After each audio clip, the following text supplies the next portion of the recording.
আসসালামু আলাইকুম রহমতুল্লাহি ওবরকাতুহ।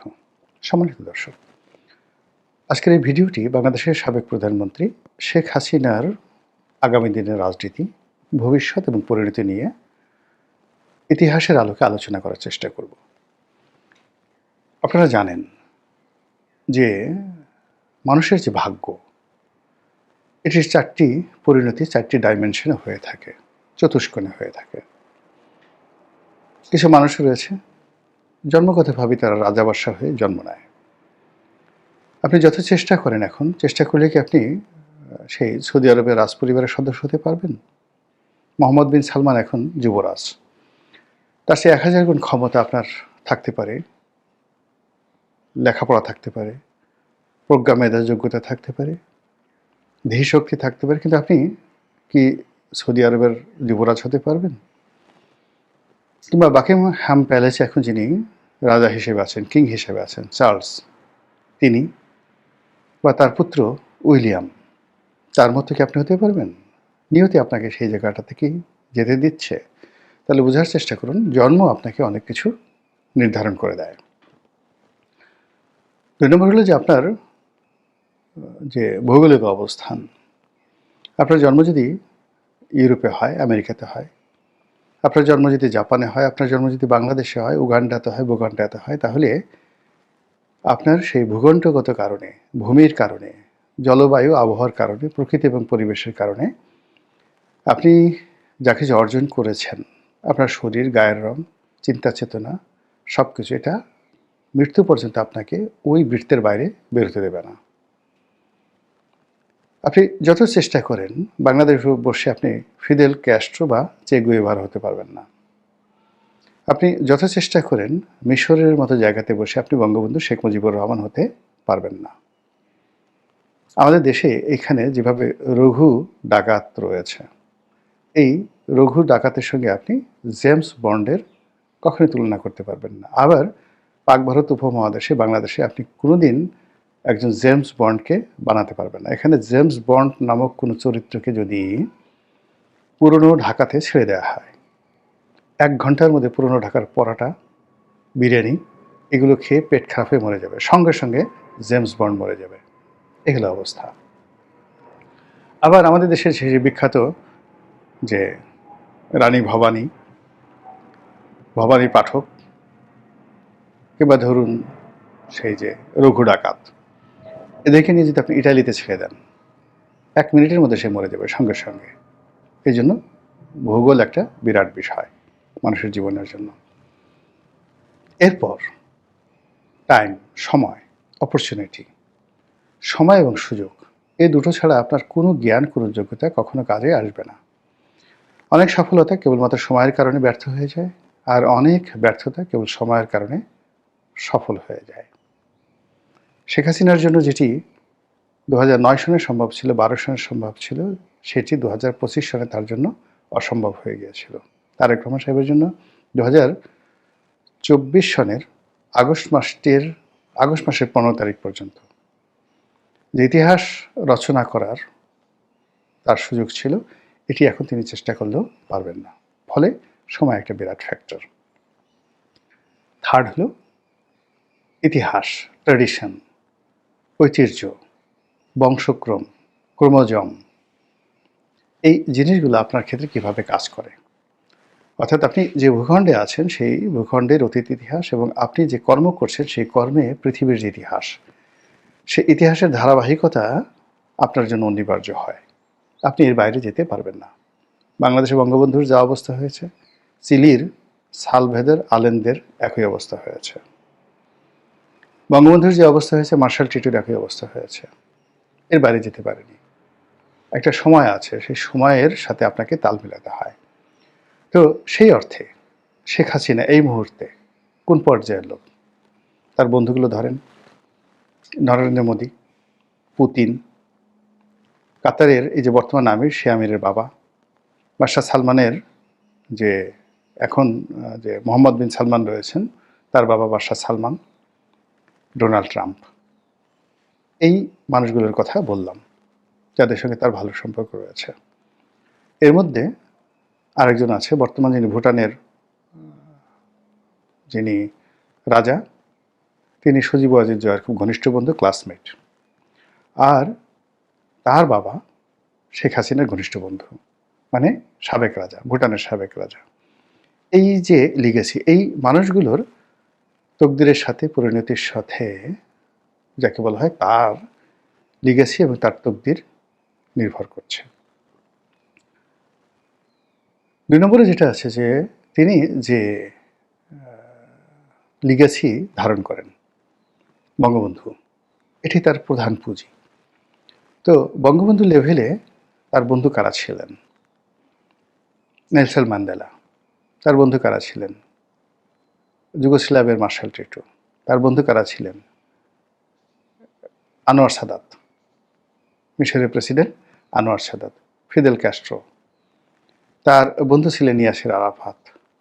অর্থাৎ আপনি সেই জোট নিরপেক্ষ আন্দোলনে 1973-তে যে বঙ্গবন্ধুর উপস্থিতি, সেই জায়গাতে যে পোর্ট্রেটগুলো আছে, ছবিগুলো আছে, এবং সেখানে তার সঙ্গে যার বন্ধুত্ব, সেই বন্ধুত্বের প্রেক্ষিতে যে একটা ইতিহাস রচনা হয়েছে, সেই ইতিহাসের ধারাবাহিকতায় ওই মানুষগুলোর যে পরবর্তী প্রজন্ম, নেক্সট জেনারেশন যারা রাজনীতিতে এসেছেন, তাদের যে পরিণতি হয়েছে, শেখ হাসিনারও ঠিক সেই পরিণতি হবে, এতে কোনো সন্দেহ নাই। এটাই হিস্ট্রি। ইতিহাস বলেন না যে ইতিহাস বারবার ঘুরে ফিরে একই ঘটনা ঘটে, হিস্ট্রি রিপিট ইটসেলফ, বারবার ফিরে আসে। তো শেখ হাসিনার জন্য ঠিক সেই ইতিহাস বা সেই পরিণতি অপেক্ষা করছে। এর বাইরে গ্রহ নক্ষত্র আছে, জ্যোতিষ্ক মণ্ডলী আছে। আর আপনি যদি সর্বশেষ ধর্মবিশ্বাসী হন, তাহলে মহান আল্লাহ রাব্বুল আলামিনের ডিজায়ার, এটা আপনাকে মানতে হবে। শেষটা দিয়ে শুরু করি, মহান আল্লাহর ডিজায়ার। আমরা দেশের জনগণ যেভাবে আশা করেছিলাম, আতঙ্ক অনুভব করেছিলাম, সেক্ষেত্রে শেখ হাসিনার মৃত্যু আমাদের দেশের বেশিরভাগ মানুষ কামনা করেছিল নির্মমভাবে, যে তিনি ধরা পড়বেন, গণপিটুনিতে মারা পড়বেন, এবং সেই ধরনের একটা পরিস্থিতি কিন্তু তৈরি হয়েছিল। এবং এটা ছিল 99.99%। জনগণ গণভবন আক্রমণ করবে এবং সেখানে শেখ হাসিনাকে ধরে, তার বোনকে সহ ধরে পাড়িয়ে মেরে ফেলবে।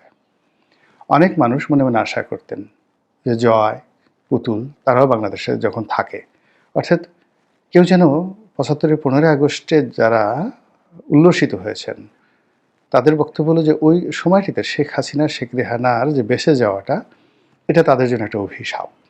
কাজেই আগামী দিনে যদি এরকম কোনো সুযোগ আসে, তাহলে সেক্ষেত্রে শেখ পরিবারের একটা সিঙ্গেল শেখকে বাঁচিয়ে রাখা যাবে না। সেক্ষেত্রে শেখ সেলিম, শেখ হেলাল, অন্যান্য যে সকল শেখ রয়েছে, সবাইকে পাড়ায় মারতে হবে। এই ছিল মানে শেখ হাসিনা বিরোধী, আওয়ামী লীগ বিরোধী তাদের একটা জনরোষ। যদিও শেখ পরিবারের মধ্যে অনেক অভ্যন্তরীণ দ্বন্দ্ব সংঘাত কোন্দল রয়েছে, কিন্তু অবাক করার ব্যাপার হলো মিরাকেলি প্রায় সব শেখ নিরাপদ দেশ ছেড়ে পালিয়েছেন বা চলে গেছেন। তাদেরকে পাঠানো হয়েছে, কেউ নিজে চলে গেছেন, কেউ পরবর্তীতে চমৎকারভাবে পালাতে পেরেছেন। It's a miracle. অথচ এদেরকে যদি আগস্ট মাসের 2024 সালের 15 তারিখের মধ্যে পাওয়া যেত, জনরোষ এমন পর্যায়ে ছিল তারা কেউ বাঁচতে পারতেন না। তাদেরকে কে বাঁচালো? এরপর শেখ হাসিনা যেভাবে হেলিকপ্টার করে গেলেন, এটা আমার কাছে একটা অলৌকিক বিষয় মনে হয়। এটা খুব সাধারণ বিষয় নয়। তার হেলিকপ্টার ধ্বংস হয়ে যেতে পারত, হেলিকপ্টারের পাখা ভেঙে পড়তে পারত, বা তিনি যখন উড়াল দিবেন, হেলিকপ্টার উঠবেন, তখন গণভবনের গেট ভেঙে গেছে। পুরো জিনিসটিকে যারা ম্যাটিকুলাস বলার চেষ্টা করছেন, এটা যদি ম্যাটিকুলাস ডিজাইনের মতো হতো, তাহলে শেখ হাসিনা সপরিবারে ধরা পড়ার কথা। কিন্তু তিনি সেই ধরাটা পড়েননি। এমনকি তার যারা লোকজন, যেমন সালমান এফ রহমান বা আনিসুল হক, তাদেরকে ধরিয়ে দেওয়া হয়েছে, তাদেরকে নিরাপদ আশ্রয় নিয়ে যাওয়া হয়েছে।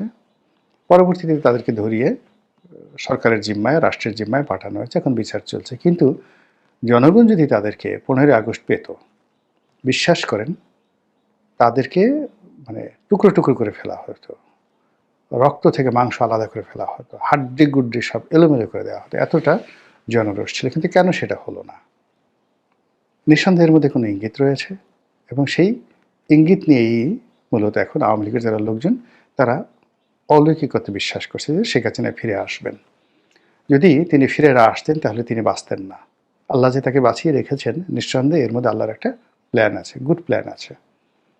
এই আশায় তারা প্রতিদিন সীমান্তে তাকিয়ে থাকেন, প্রতিদিন নরেন্দ্র মোদীর দিকে তাকিয়ে থাকেন, দিল্লির দিকে তাকিয়ে থাকেন, আর পত্রপত্রিকায় দেখেন। এবং আমরা যারা কন্টেন্ট তৈরি করি, আমাদের কথাবার্তা শোনার মধ্যে তারা খুঁজে বের করার চেষ্টা করেন যে শেখ হাসিনার আসার কোনো সুসংবাদ আছে কিনা।